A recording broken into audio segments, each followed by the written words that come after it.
Hello, welcome to my YouTube channel আগন্তুক। আমি পিঙ্কি রায় চলে এসেছি আজকে আবার নবম শ্রেণীর ইতিহাস নিয়ে। চতুর্থ অধ্যায় শিল্প বিপ্লব, উপনিবেশবাদ ও সাম্রাজ্যবাদ নিয়ে। আজকে দেখো আরও একটা বড় প্রশ্ন উত্তর নিয়ে চলে এসেছি তোমাদের সামনে। তার আগে বলে রাখি, আমার এই প্রশ্ন উত্তর শেয়ার তোমাদের যদি ভালো লেগে থাকে বা তোমাদের উপকারে এসে থাকে তাহলে please please please subscribe my YouTube channel আগন্তুক।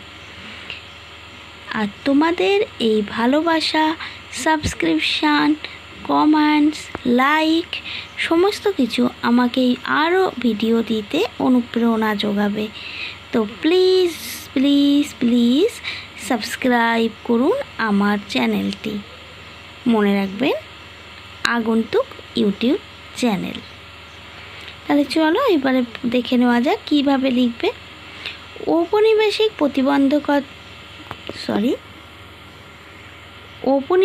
প্রতিদ্বন্দ্বিতা প্রথম বিশ্বযুদ্ধের জন্য কতটা দায়ী ছিল?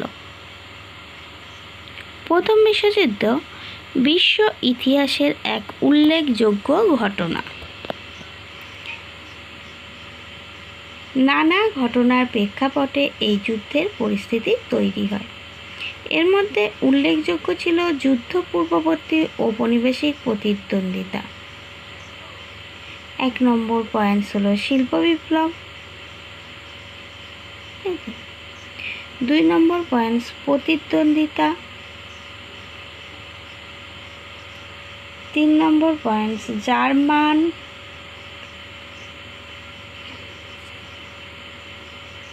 3 নম্বর পয়েন্টস দেখো জার্মান ও ইটালির অগ্রগতি। 4 নম্বর পয়েন্টস লিখতে হবে সংঘাত।